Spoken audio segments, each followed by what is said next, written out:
Assalamualaikum warahmatullahi wabarakatuh.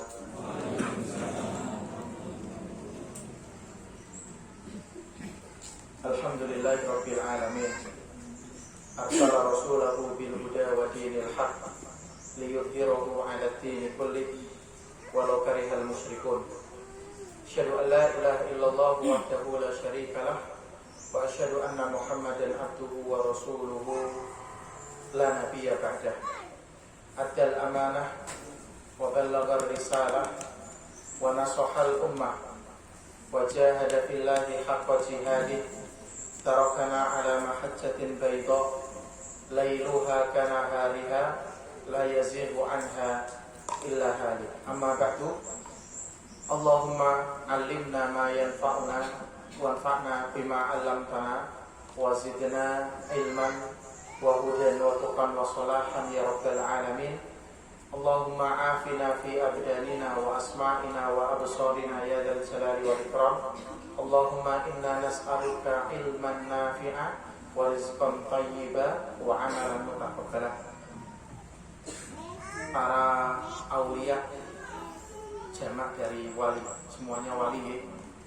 Alhamdulillah. Yang penting bukan wali adal atau wali apa itu.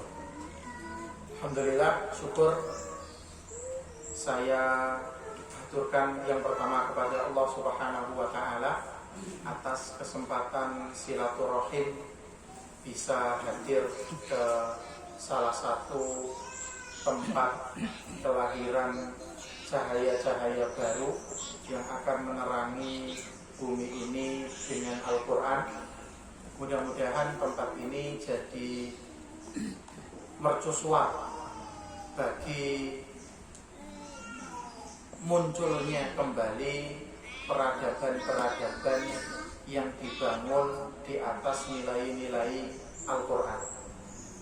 Sholawat dan salam yang kedua kita dan saya sampaikan, lantunkan untuk Nabi Muhammad Sallallahu Alaihi Wasallam, untuk keluarga beliau, para sahabat, para tabi'in, wa tabi'ut tabi'in. Mudah-mudahan kita semuanya diberikan hidayah dan taufik oleh Allah sehingga kita mampu mengamalkan apa yang sudah kita ilmui dan mampu menebarkan amalan-amalan itu sehingga tidak hanya jadi baik untuk kita tapi juga baik untuk orang lain.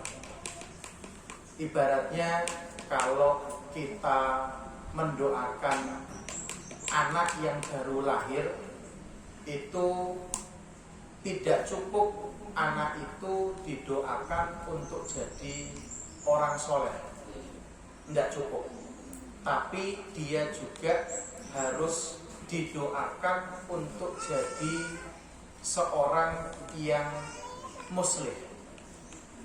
Jadi soleh itu kan baik untuk dirinya sendiri, gitu. Kalau muslim itu dia sudah selesai dengan urusan pribadinya, lalu dia pergi keluar untuk melakukan perbaikan.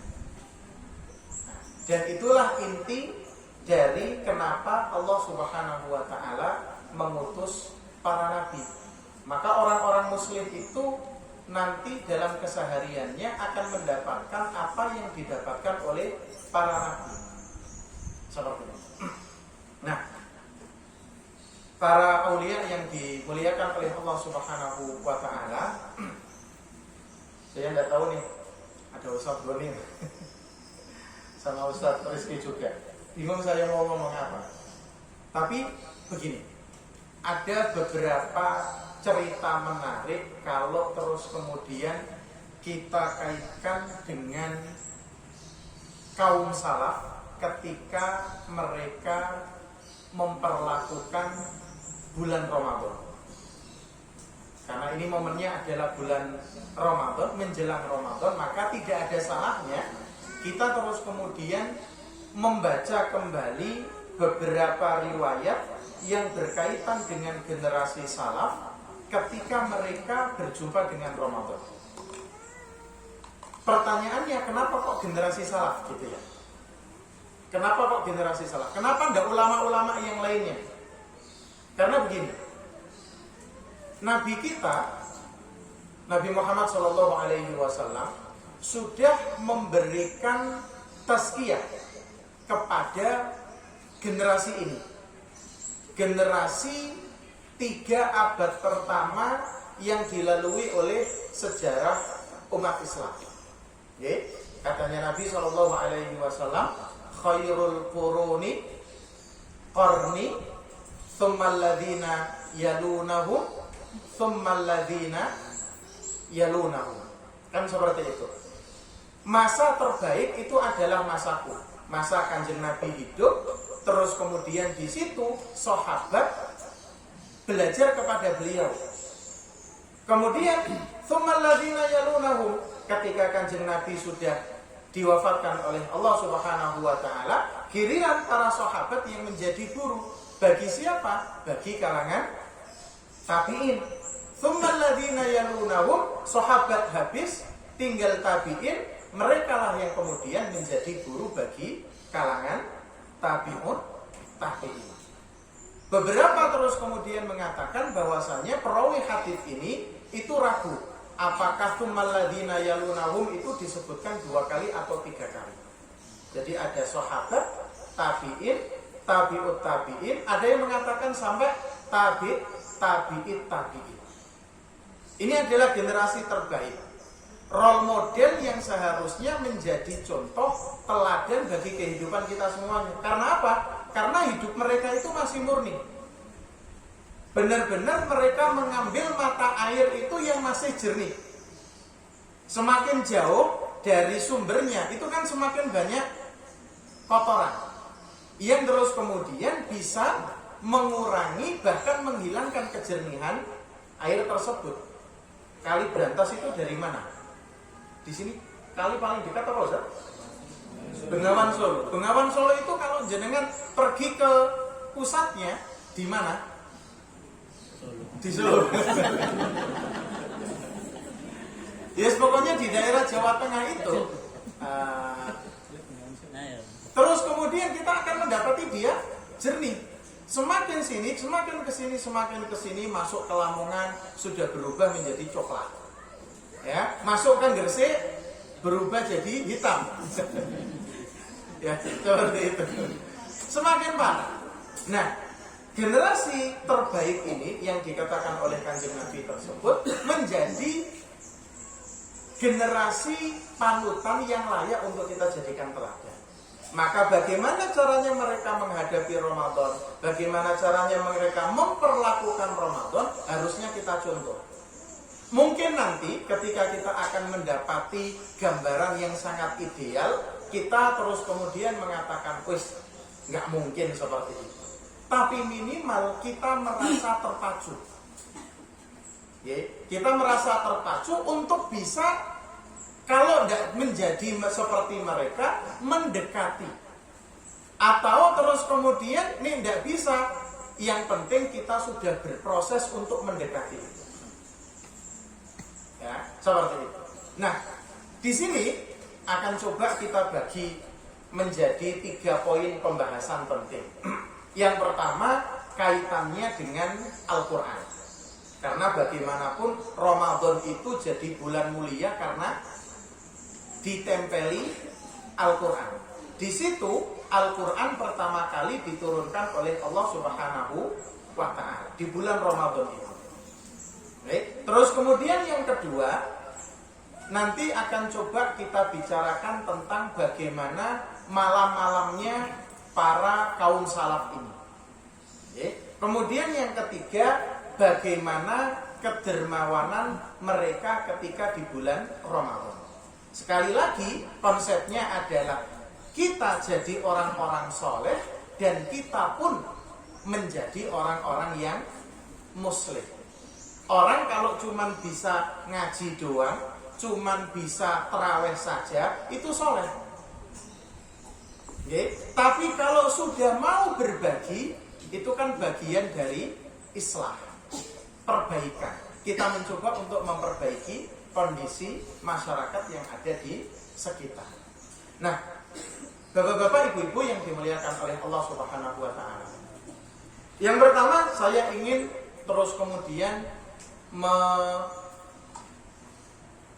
apa yang dikatakan oleh yang diceritakan oleh Al-Imam Ibnu Qayyim Al-Jauziyah dalam kitabnya Zadul Ma'ad tentang apa yang dilakukan oleh Nabi ketika bulan Ramadan dengan malaikat Jibril. Ya, di dalam banyak riwayat diceritakan bahwasanya Jibril itu yudarisu an-nabi al-Quran. Ya,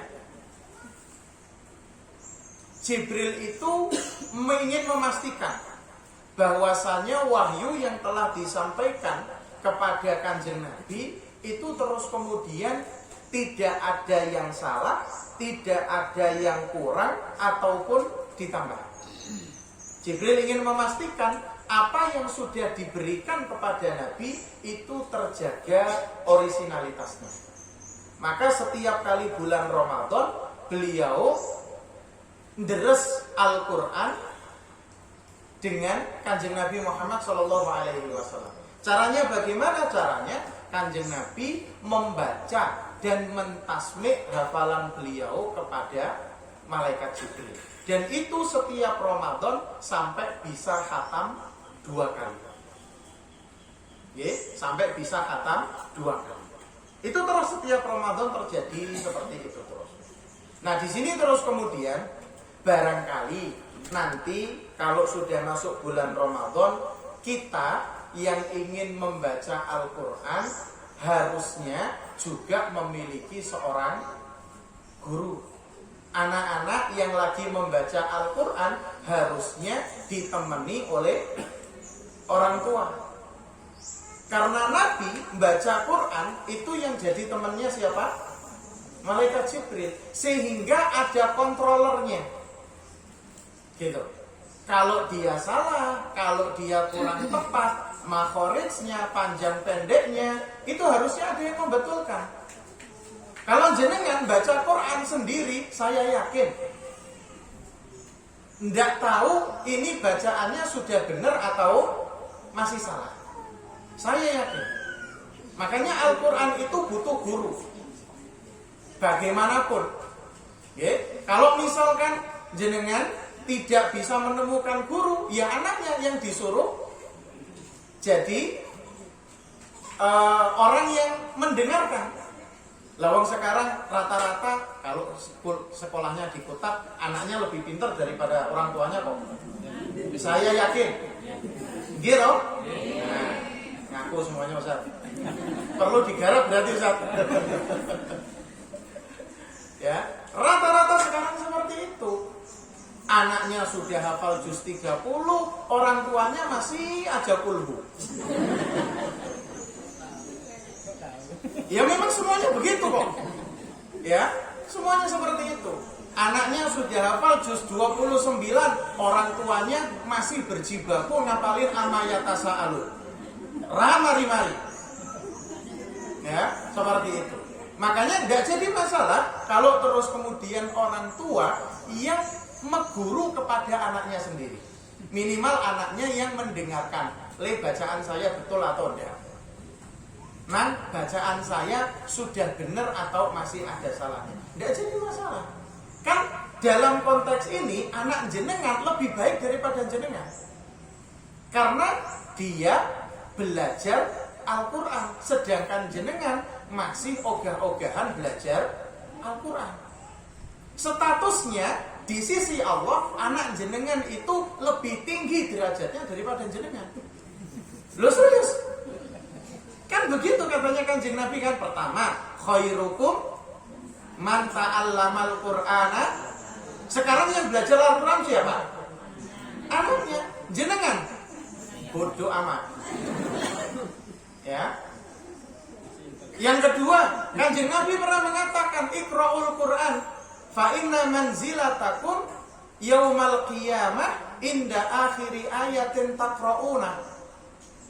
Baca Al-Quran karena manzilah kedudukan kalian itu nanti di hari kiamat berbanding lurus dengan Al-Quran yang kalian baca sekarang, bapak-bapak bacaannya, ibu-ibu bacaannya lebih banyak daripada anaknya atau enggak? Ngaku.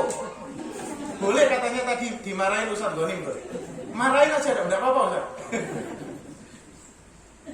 Saya yakin bacaan anak jenengan lebih banyak daripada jenengan.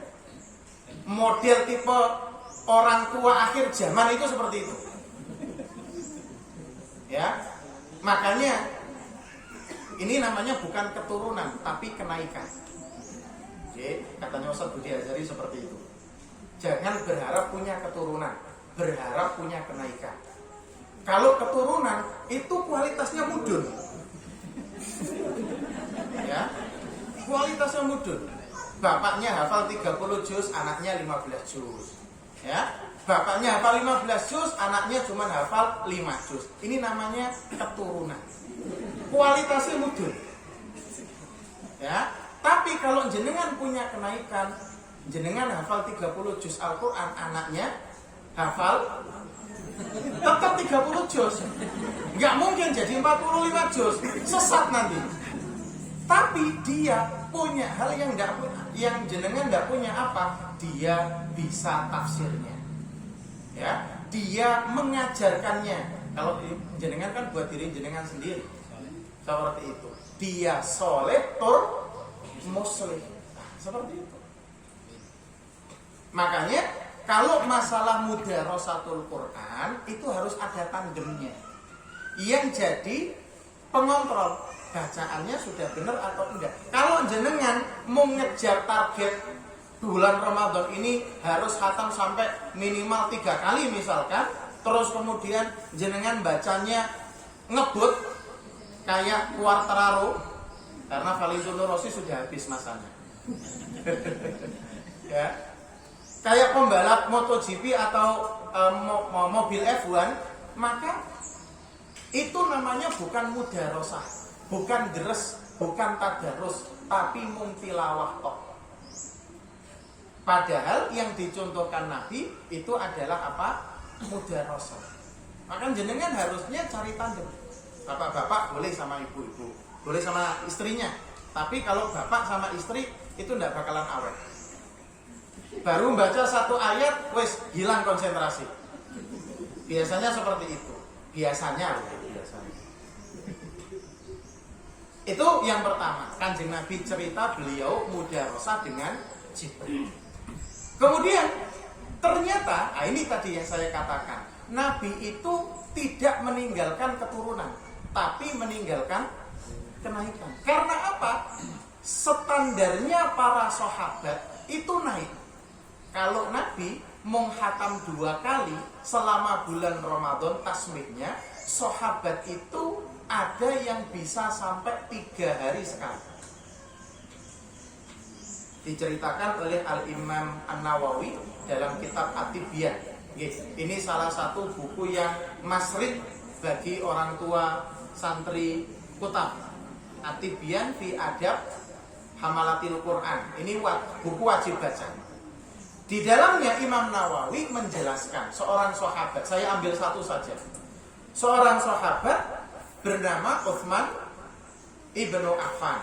Saya yakin jenengan semuanya sudah tahu. Utsman, sosok yang dijamin oleh Kanjeng Nabi masuk surga. Amirul Mukminin, Khalifah Rashidah nomor 3 setelah siapa? Abu Bakar dan Umar radhiyallahu taala anhum ajmain. Kemudian beliau juga seorang bisnismen sukses. Seorang bisnismen sukses. Nah, di sela-sela kesibukan beliau, coba jenengan bayangkan, Amirul Mukminin menguasai wilayah dari ujung barat benua Afrika, Maroko, sampai perbatasan Cina. Utaranya itu sekarang sebagian Rusia, ke selatan itu pada saat itu sudah sampai di Indonesia. Dikuasai semuanya itu oleh Utsman ibnu Affan di bawah kepemimpinan beliau.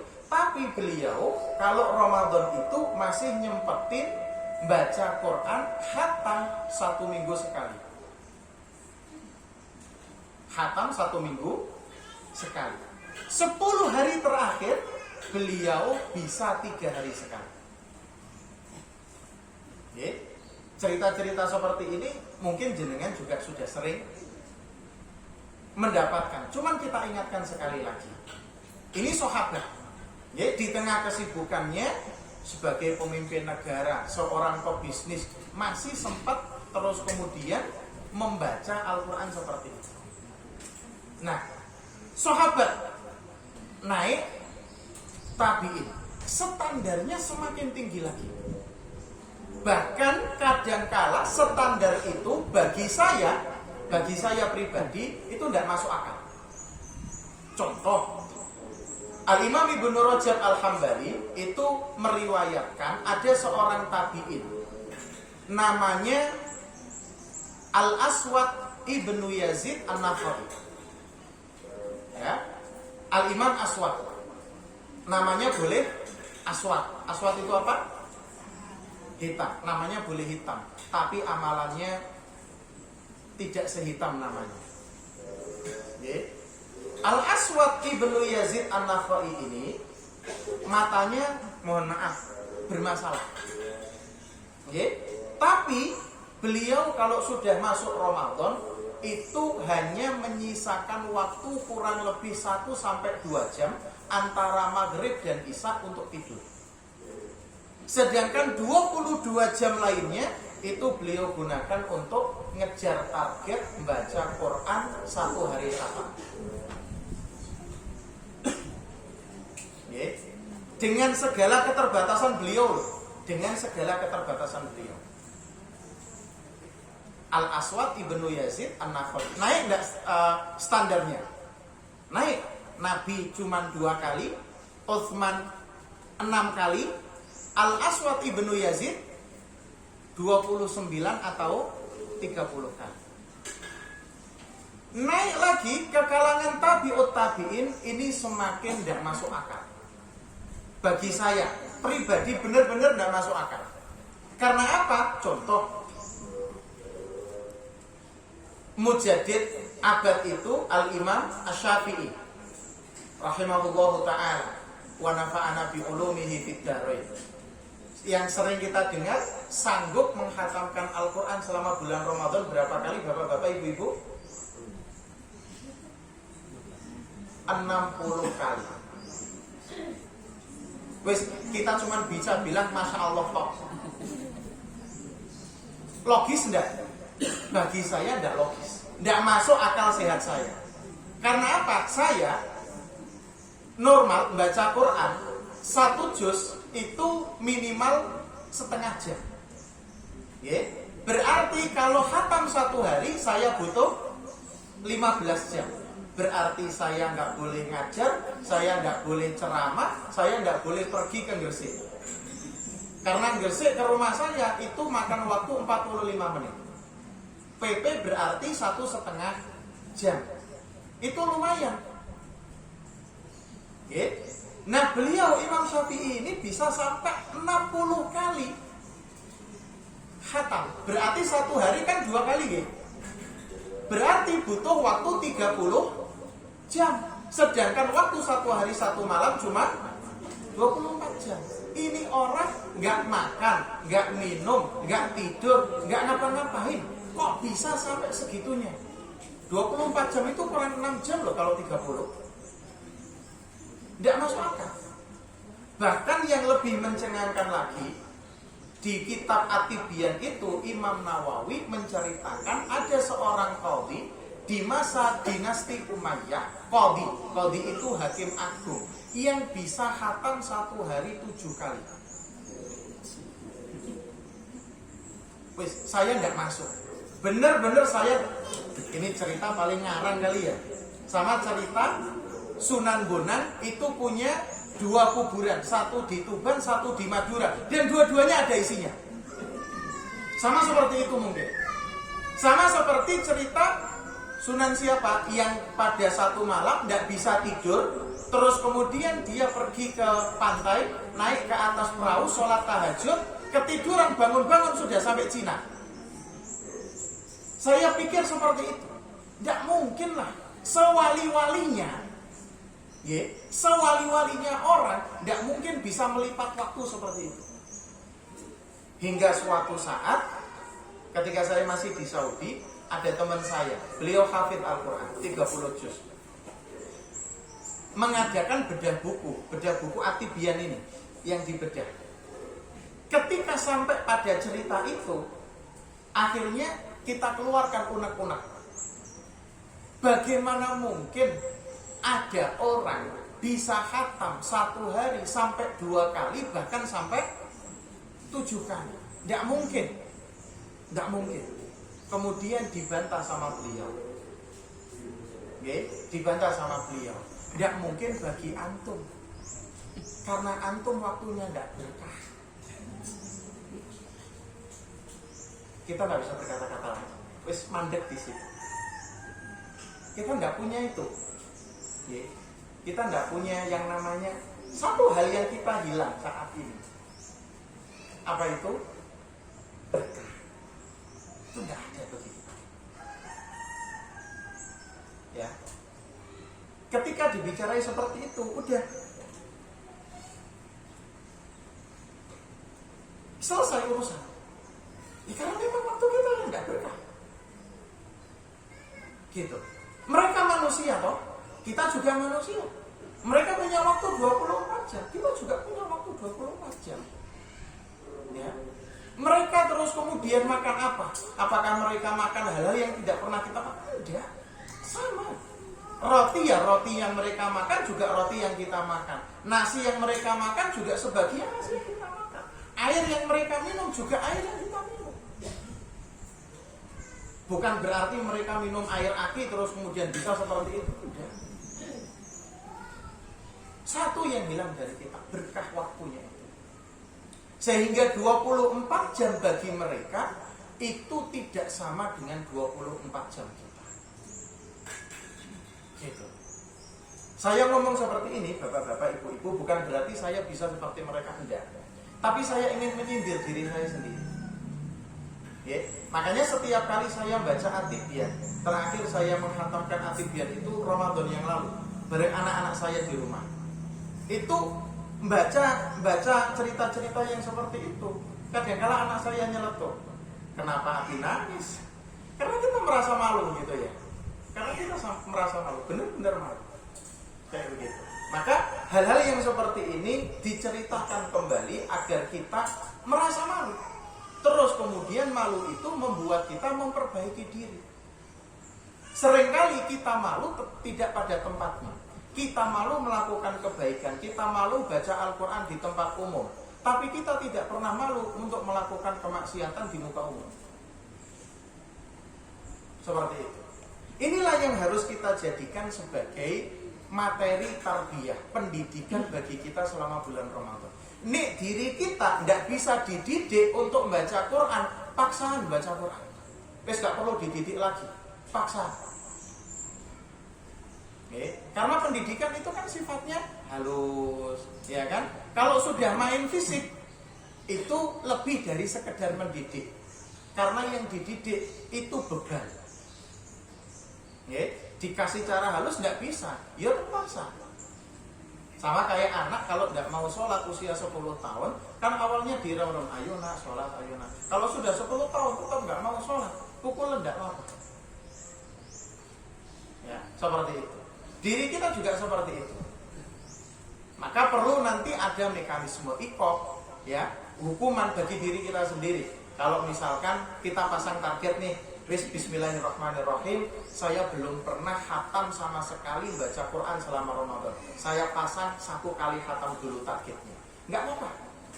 1 kali saja bapak-bapak ibu. 1 kali saja. Selama Ramadan khatam.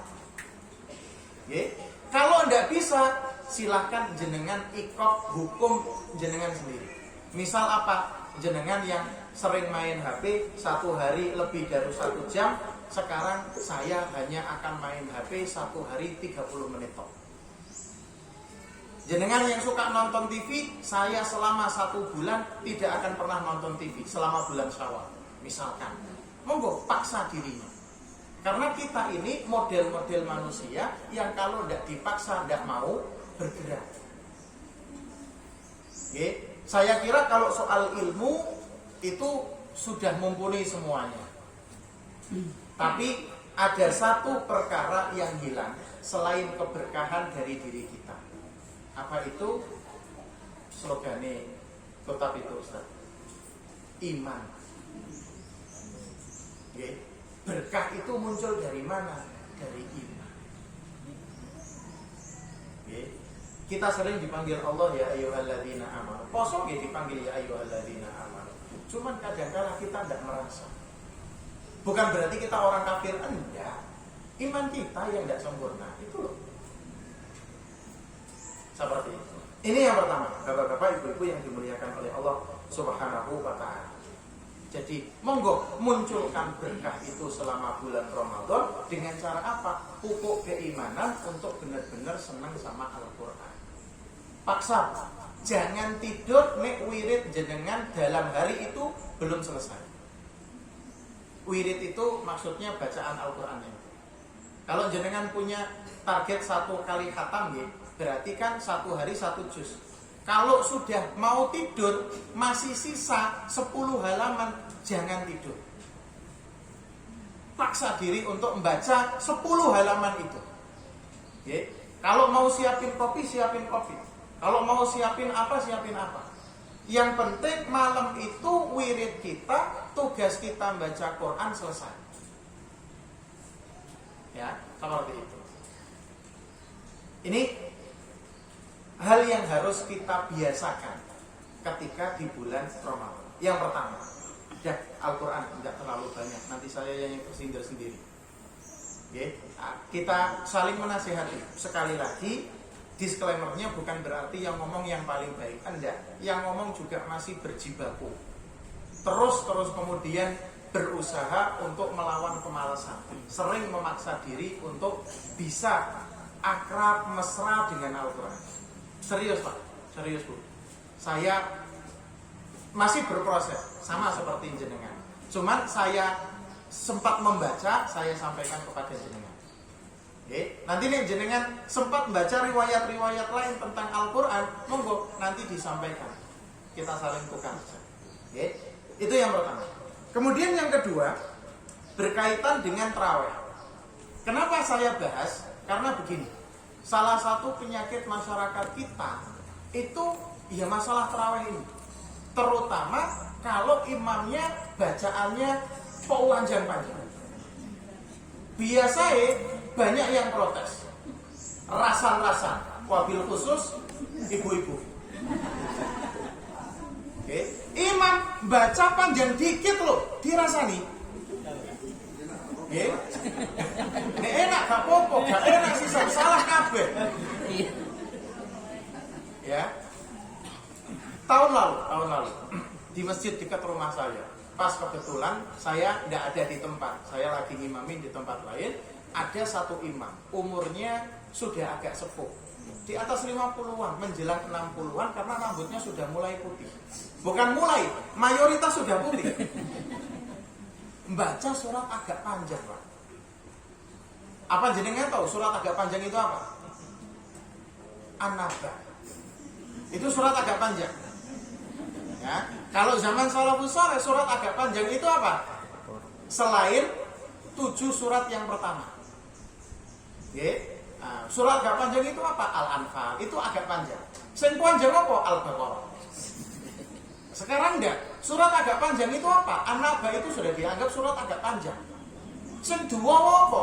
Duwawa itu yo kaya surat Al-Hujurat itu udah dianggap duwawa, panjang. Oke. Beliau membaca surat An-Naba, qadarallahu wa ma syaa fa'al. Beliau lupa. Ngeblend di tengah jalan. Nggih, ngeblend di tengah jalan. Tapi saya tidak tahu ceritanya seperti apa. Akhirnya beliau bisa menyelesaikan 2 rakaat pertama. Nah, di sini muncul masalah ini yang kemudian membuat saya merasa memiliki tanggung jawab untuk mengedukasi masyarakat agar tidak terjadi lagi. Tiba-tiba di belakang ada salah seorang jamaah yang nyeletuk pakai bahasa Jawa. makane ta wis tuwek kemenyek maca dawa-dawa barang.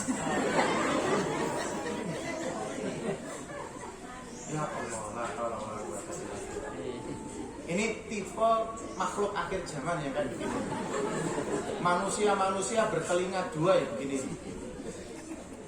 La haula wala quwwata illa billah. Itu ganjaran tarawih belum tentu dapat, dosanya ghibah sudah pasti. Makanya ini jenengan ketemu dengan imam-imam tarawih yang agak panjang bacaannya, tidak perlu Pak dikomentari, tidak perlu. Wes, bahkan untuk sekedar gumun, apa gumun itu? Ini, iya, terentek hati, ya. Kita cuma sekedar berprasangka, belum sempat terucap sama lisan, itu pun jangan sampai.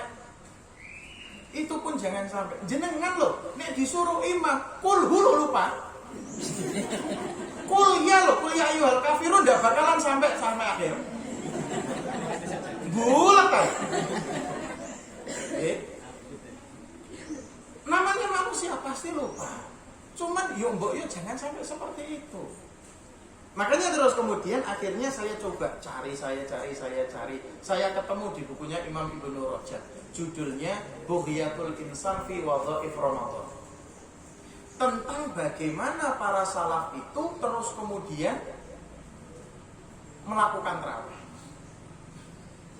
Kalau Kanjeng Nabi udah tidak perlu dibahas ya. Kanjeng Nabi itu tidak bisa disamai.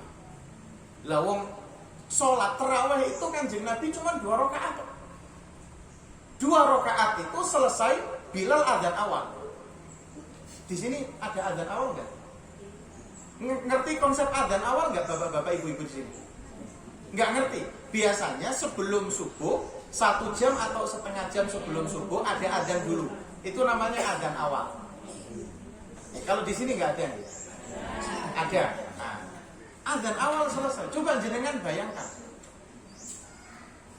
Padahal Nabi cuma baca 3 surat. Yang pasti bukan kulhu, kul a'udzu birabbil falaq, kul a'udzu birabbin nas. Sama-sama 3 surat, tapi jauh berbeda kualitasnya. Kanjeng Nabi, sebagaimana yang jenengan sudah tahu, membaca Al-Baqarah, An-Nisa, Ali Imran. Bahkan ada seorang sahabat yang pada saat itu, kalau bahasa guyonannya, ngikut sholat Kanjeng Nabi. Namanya Abdullah bin Mas'ud. Ini meskipun su'ul adab ya. Ngono sahabat kok radhiyallahu ta'ala anhu. Itu sholat. Lihat Kanjeng Nabi masuk bulan Ramadan, sholat apa ini wis melu wae lah. Akhirnya ikut. Tapi ketika tahu kualitas bacaannya Kanjeng Nabi, hammat fi nafsi syai'. Ya, muncul keinginan buruk pada diri saya. Saking dawane membaca itu, saking panjangnya membaca kan. Ketika selesai Al-Baqarah kan fansurna alal qaumil kafirin. Biasanya kan makmum alhamdulillah wasmari Allah. Kanjeng Nabi ndak. Bismillahirrahmanirrahim. Ya ayyuhan nasu taqu rabbakumul ladzi khalaqakum min nafsin wahidah. Lanjut. Masalah Kanjeng Nabi ndak cuma baca. Kalau beliau melewati ayat rahmah, beliau berdoa. Minta agar rahmat itu diturunkan kepada beliau juga. Kalau melewati ayat azab, beliau berlindung. Doa lagi agar Allah menjauhkan itu dari diri beliau. Jadi ini doa mari surat Al-Nisa. Allahu bikulli syai'in alim. Nggih? Abdullah bin Mas'ud alhamdulillah mari rek. Mboten. Bismillahirrahmanirrahim. Mateng aku. Tinggal aja apa yo? Gampangannya bahasa kita seperti itu. Tapi Abdullah bin Mas'ud nggak seperti pakai bahasa Arab, nggak pakai bahasa Jawa. Tak tinggal apa ya? Tak tinggal aja apa yo? Kanjeng Nabi itu sampai mikir, ini sekelas sahabat, sekelas Abdullah bin Mas'ud, mukriknya Kanjeng Nabi. Ya, kan sering Kanjeng Nabi itu memerintahkan Abdullah bin Mas'ud untuk membaca Quran. Abdullah bin Mas'ud nggak mau. aqra'u alaman unzila ilai, saya baca di depan jenengan yang diturunkan Al-Qur'an kepada jenengan loh Kanjeng Nabi, wis tok waca. Itu sampai mikir seperti itu. Saya bayangin kalau saya yang sholat di belakang Kanjeng Nabi, wis entek. Ya, seperti itu. Itu Kanjeng Nabi, wis nggak usah ditanya lah, terlalu tinggi ininya gambarannya. Sahabat, ya sahabat. Tarawih pertama kali di zaman siapa bapak-bapak ibu-ibu? Saya sambil minum ya. Mana tadi sedotannya?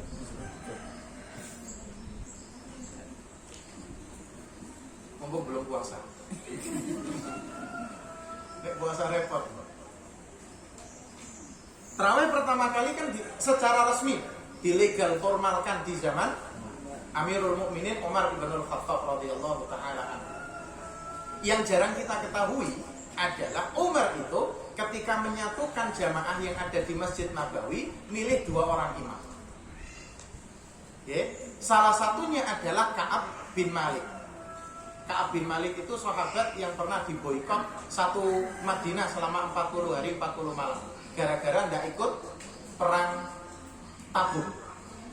Nah, Ka'ab bin Malik ini ketika ditunjuk oleh Umar, rakaat yang pertama membaca 100 ayat. Rakaat yang kedua membaca 50 ayat. Lama atau sebentar bapak-bapak ibu? Lama. Kualitas memang turun. Makanya di zaman Umar itu tarawihnya 20 rakaat plus 3 witir. 23 rakaat, setiap rakaat 150. Itu persis mereka selesai sholat 23 rakaat, muadzinnya mengumandangkan azan awal. Sama seperti Nabi. Sama seperti Nabi. Cuman bedanya Nabi cuma 2 rakaat. Ini butuh 20 rakaat. Jadi tarawih itu bukan masalah angka, tapi masalah kualitas. Sahabat merasa tidak mungkin menyamai seperti Kanjeng Nabi, maka kita perbanyak rakaatnya. Tapi tetap waktunya dari awal malam sampai adzan awal. Saya yakin kalau dipraktekkan di daerah Lamongan Gresik, Imam assalamualaikum. Muncul mandi, assalamualaikum. Loh iya, kok sentek? Imamnya sendirian. Yang lainnya udah pulang semuanya. Ya, seperti itu. Tapi alhamdulillah masyarakat kita sudah semakin hari, insya Allah semakin baik. Buktinya apa? Sekarang banyak tarawih 1 malam 1 juz. Itu kan bagian dari tarbiyah pendidikan kita untuk terus kemudian berproses ingin menjadi seperti mereka, generasi-generasi terbaik itu. Seperti itu. Dan sekali lagi bapak-bapak ibu-ibu, ketika Ka'ab bin Malik dengan membaca sebanyak itu, rakaatnya sebanyak itu, tidak ada satupun sahabat yang terus kemudian diceritakan Ka'ab maca qul huwae, gak suwe-suwe. Enggak ada yang protes, enggak ada yang rasan-rasan, enggak ada yang grundel, enggak ada yang gumul, enggak ada sama sekali. Maka kita dapatkan cerita pada saat itu, besoknya lagi para sahabat itu pergi ke masjid sambil bawa tali. Buat apa tali ini? Dicancang di tiang sini, satunya ujungnya di tiang sini. Nek pegel senderan tali. Coba jenengan bayangkan, dari awal malam sampai adzan awal. Sebagian yang tidak bisa bawa tali karena di rumahnya tidak ada tali, kalau sudah pegelen duduk mereka, tapi tetap dalam kondisi sholat. Karena al-qiyam yang namanya berdiri itu bukan rukun sholat sunnah. Tarawih itu sunnah apa wajib? Wajib. Tarawih itu wajib. Jenengan nggak ngerti tarawih itu wajib. Waduh, bahaya kira. Tarawih itu wajib bagi Kanjeng Nabi, sunnah bagi umatnya. Nah, karena sunnah buat umatnya, jenengan harus khawatir. Kalau overnya terawih iki wae kae. Nah, kok terawih terus aku iki. Terawih itu wajib. Qiyam Ramadan itu, qiyamul lail itu wajib buat Nabi, sunnah bagi umatnya. Nek diwajibkan, ini kalau diwajibkan, makan ya. Jadi qiyam berdiri itu bukan merupakan rukun sholat sunnah. Maka jenengan boleh sholat sunnah itu sejak awal sambil duduk. Cuman ganjarannya ya cuman separuh. Jadi kalau jenengan sholat tarawih yang 20 pulang-pulang ya cuman bawa 10 rakaat tok. Yang 8 pulang-pulang ya cuman bawa 4 rakaat tok. Cuman masih mending saya nggawa pahala. Lah ini terus kemudian ngerasa nih cek dawane arek iki. Arek endi sih imame iki? Kok iso mrene aja diundang apa? Ganjaran tarawih wis gak dapat, dosa iya. Seperti itu. Nggih, para sahabat gak ada yang protes sama sekali, sepanjang-panjangnya itu enggak ada. Nggih. Nah, di zaman tabi'in, tabi'ut tabi'in, kualitasnya semakin menurun. Tarawih itu kualitasnya semakin menurun. Orang udah tidak kuat lagi berdiri semalam suntuk untuk melakukan tarawih. Maka muncullah salah satu solusi yang pernah diberikan oleh Imam Ahmad ibnu Hanbal, yang dianggap sebagai inisiator mazhab Hambali. Imam Ahmad karena ngerasa bahwasanya ini orang-orang tidak bakalan mungkin melakukan sholat semalam suntuk, akhirnya beliau terus kemudian mengamalkan hadis yang diriwayatkan oleh beliau sendiri. Hadis redaksinya nanti silakan dilihat di riwayat Ahmad, juga bisa dilihat di tadi kitabnya Imam Ibnu Rajab Bughyatul Insan fi Wadhaif Ramadan itu. Intinya begini, barang siapa yang sholat berjamaah, sholat malam berjamaah bersama imam sampai yang sorif, sampai imamnya itu pergi, maka kutibalahu, ditulis untuknya pahala sholat semalam suntuk. Jadi kan nggak bisa kok sholat semalam suntuk. Ayo kita mulai tarawih jam 8, nanti baru bubar jam 3. Ada yang mau? Saya yang pertama nggak mau. Karena saya, nggak kuat. Nggak kuat, uang sholat 1 jam saja, pulang kaki saya loh bengkak. Saya pernah ngimami sholat tarawih 23 rakaat. Biasanya 23 rakaat lah selesai 30 menit toh. Saya coba, beneran, saya sengaja baca rakaat pertama itu dari An-Naba turun. Rakaat pertama An-Naba, rakaat kedua surat yang pendek, mulai dari Al-Ha. Kemudian bangkit lagi. Sholat kedua, rakaat pertama An-Nazi'at, rakaat kedua setelah Al-Ha apa? Bapak-bapak ibu-ibu, Wal Asr. Seperti itu, saya konsep seperti itu. 1,5 jam selesai. Alhamdulillah di belakang nggak ada yang protes. Entah nggak ada yang protes itu karena apa, nggak tahu. Pokoknya yang saya ingat, saya pas pulang lihat kaki saya bengkak. Kemirene itu nggak kelihatan bisa. Itu baru 1,5 jam sholat. Apalagi semalam suntuk, nggak kuat. Karena saya punya pengalaman seperti itu.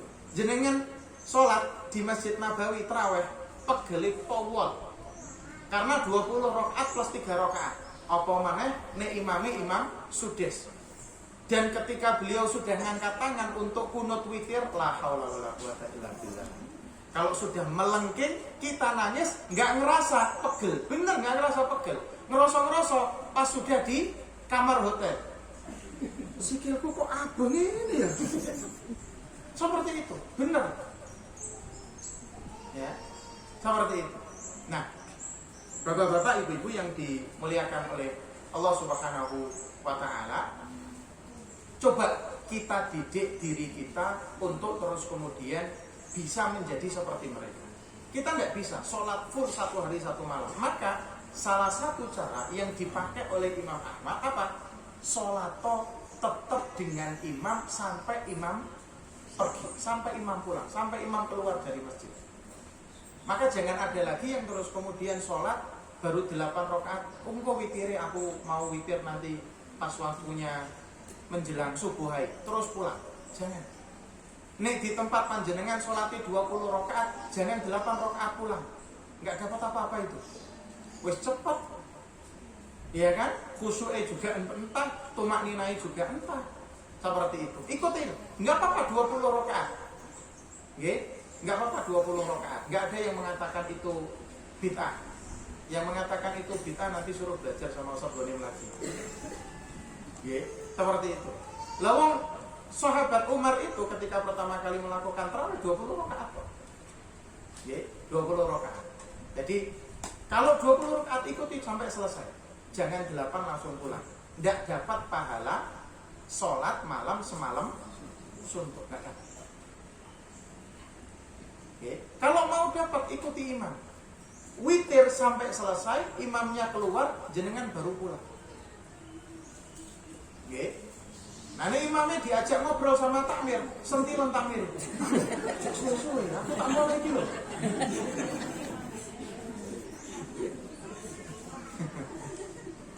Guyonnya.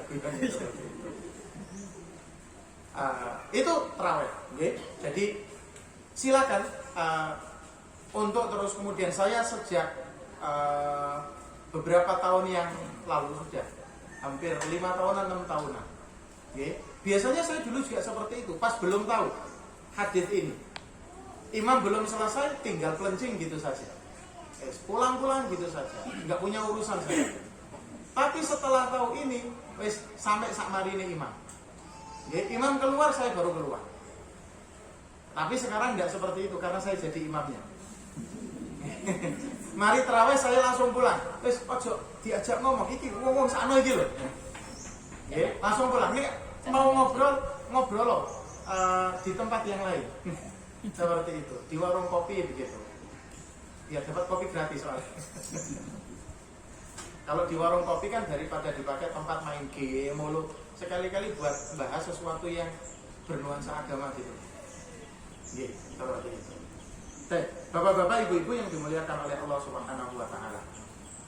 Jadi, mulai kita didik diri kita untuk terutama di bulan Ramadan.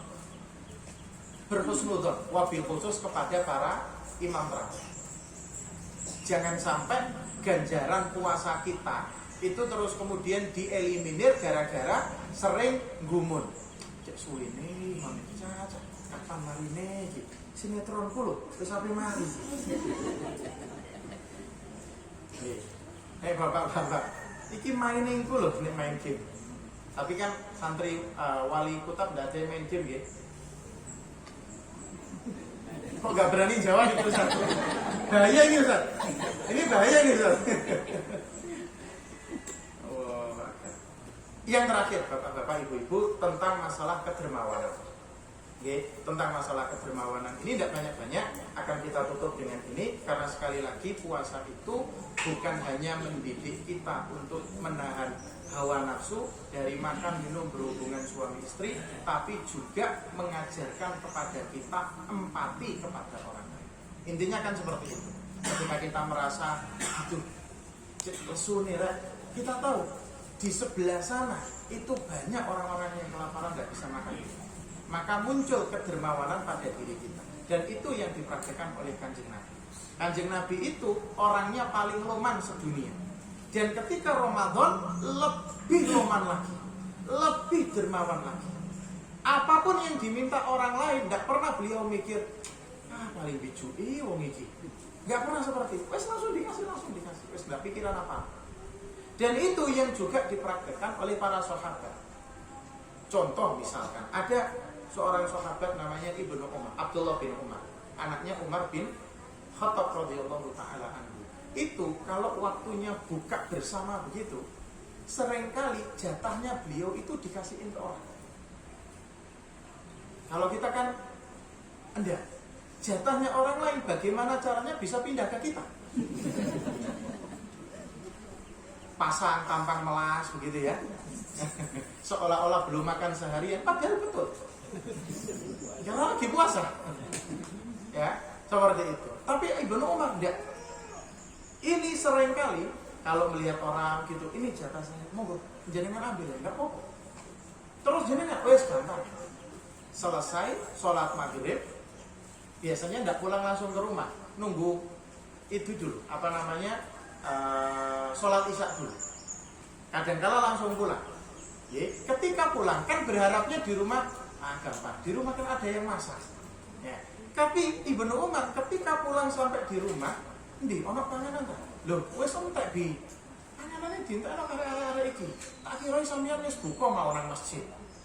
Akhirnya cuma satu kata yang keluar dari beliau. Ya wis aku tak poso meneh.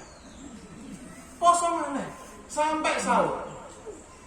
Jadi dia buka-buka Ibnu Umar itu. Gara-gara masalah itu. Itu kalau kita diberi Allah kesempatan untuk bisa bersabar.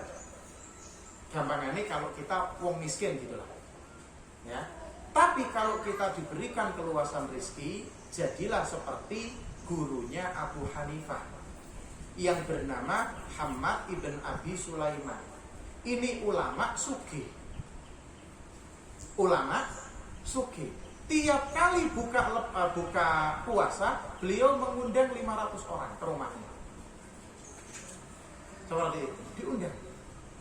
Semuanya diundang. 500 orang fakir miskin diundang semua ke rumahnya.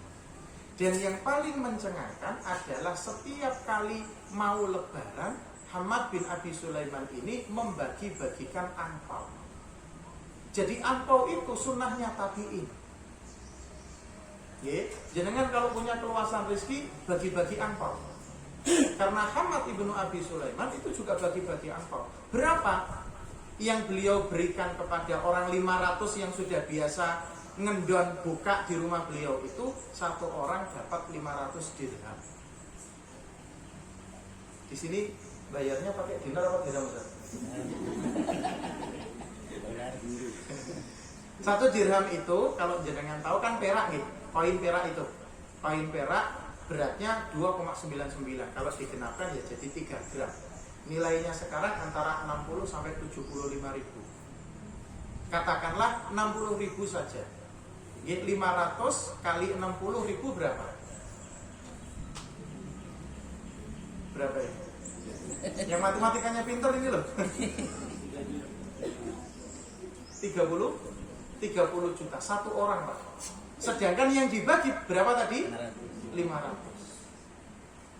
Coba jenengan bayangkan. Berapa itu sudah? Itu kalau kaya. Jadi orang kaya itu tugasnya dermawan. Jangan orang kaya wis tak bantu karo doa. Doa itu tugasnya orang miskin.